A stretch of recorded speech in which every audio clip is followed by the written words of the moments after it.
کچھ ایسے تقاضے ہیں، اگر انسان ان تقاضوں پر عمل کرے، انسان اپنی زندگی میں وہ معاملات کرے تو رحمت الہی انسان کی طرف متوجہ ہو جاتی ہے۔ سب سے پہلی جو بات، جو کام اللہ کے فضل، اللہ کی رحمت کو اپنی طرف متوجہ کرنے والا، وہ یہ ہے کہ اللہ اور اللہ کے رسول صلی اللہ تعالیٰ علیہ وآلہ وسلم کی پیروی کی جائے، اللہ اور اللہ کے حبیب صلی اللہ تعالیٰ علیہ وآلہ وسلم کی تابعداری کی جائے۔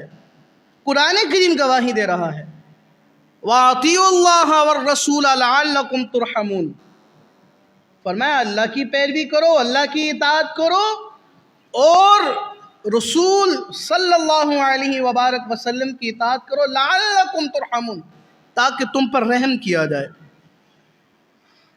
انسان پر رحمت اس وقت برستی ہے جب انسان اپنے آپ کو بارگاہ الہی میں جھکا لیتا ہے، پروردگار عالم کے بتائے ہوئے اصولوں کے مطابق، حضور صلی اللہ تعالیٰ علیہ وآلہ وسلم کی سیرت طیبہ کے مطابق اپنی زندگی کا سانچہ تیار کر لیتا ہے، تو رب کی رحمت اس کی طرف جو ہے وہ متوجہ ہو جاتی ہے۔ آئیے ذرا حدیث مبارکہ آپ کے سامنے گوش گزار کرتا ہوں۔ حضرت سیدنا ثوبان رضی اللہ تعالیٰ عنہ، صحابی رسول صلی اللہ علیہ وبارک وسلم، حضور صلی اللہ علیہ وآلہ وسلم کی بارگاہ انور میں تشریف لائے،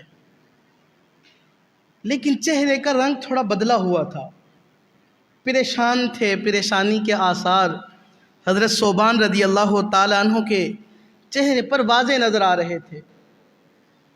تو غلام پریشان ہوں، صحابہ پریشان ہوں، اور میرے حضور کو پتہ نہ چلے، یہ تو بات ممکن ہی نہیں ہے۔ جس کی لو مدینے والے سے لگی ہے، جس کا ناطہ سرور کائنات صلی اللہ تعالیٰ علیہ وآلہ وسلم سے جڑا ہوا ہے، وہ یہ نہ سمجھے کہ اس کے آقا، اس کے مولا حضور جانے جانا صلی اللہ تعالیٰ علیہ وآلہ وسلم اس سے بے خبر ہیں۔ جس کا ناطہ مدینے والی سرکار سے جڑ چکا ہے، جس کا سلسلہ حضور سید الانبیاء سرور کائنات صلی اللہ علیہ وآلہ وسلم سے وابستہ ہے، حضور جانے جانا صلی اللہ تعالیٰ علیہ وآلہ وسلم اپنے اس غلام سے ہر وقت باخبر ہیں۔ حضرت ثوبان رضی اللہ تعالیٰ عنہ چہرے پر پریشانی کے آثار، رنگ بدلا ہوا، حضور فرمانے لگے ثوبان خیر ہے؟ ثوبان خیر ہے؟ آج تو مجھے تھوڑا پریشان لگ رہا ہے۔ عرض کی یا رسول اللہ علیہ وسلم، آپ غلاموں کا بھی انداز دیکھیں، یہ غلام جب حضور کی بارگاہ میں بیٹھتے تھے نا تو ساری دل کی باتیں کھول کے رکھ دیا کرتے تھے۔ عرض کی یا رسول اللہ، مجھے نہ کوئی بیماری ہے، نہ کوئی غم ہے، نہ کوئی پریشانی ہے، حضور کوئی تکلیف نہیں، کوئی درد نہیں، کوئی دکھ نہیں۔ فرمایا اچھا ثوبان، تو پھر پریشان کس بات پر ہو؟ چہرے کے آثار کیوں بدلے ہوئے ہیں؟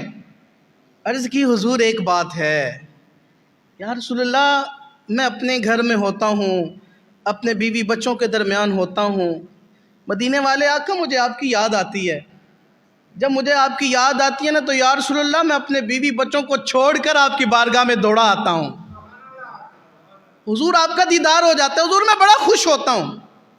حضور فرمانے لگے ثوبان تو پھر کیا ہوا؟ یہ تو خوشی کی بات ہے نا۔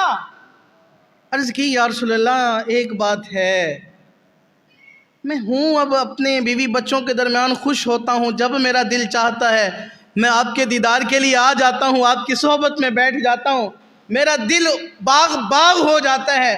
یا رسول اللہ میں یہ سوچ کر پریشان ہوں، قیامت کے دن آپ کا درجہ بہت اعلیٰ ہے، آپ بہت اعلیٰ مقام پر ہوں گے، علی جین میں ہوں گے، جنت کے اوپر والے درجے میں ہوں گے۔ یا رسول اللہ میں تو آپ کا غلام ہوں نا، میں تو فقیر ہوں، یا رسول اللہ میں تو بہت نیچے والے درجے میں ہوں گا۔ یا رسول اللہ جب مجھے وہاں پر آپ کی یاد آئے گی حضور وہاں پر میں کیا کروں گا؟ ابھی یہ الفاظ تھے، اتنے میں حضرت جبریل امی علیہ السلام قرآن پاک لے کر کے رسالت مآب صلی اللہ علیہ وسلم میں حاضر ہو گئے۔ اور فرمایا عرض کی یا رسول اللہ وَمَن يُطِعِ اللَّهَ وَالرَّسُولَ فَأُولَٰئِكَ مَعَ الَّذِينَ أَنْعَمَ اللَّهُ عَلَيْهِم مِّنَ النَّبِيِّينَ وَالصِّدِّيقِينَ وَالشُّهَدَاءِ وَالصَّالِحِينَ وَحَسُنَ أُولَٰئِكَ رَفِيقًا۔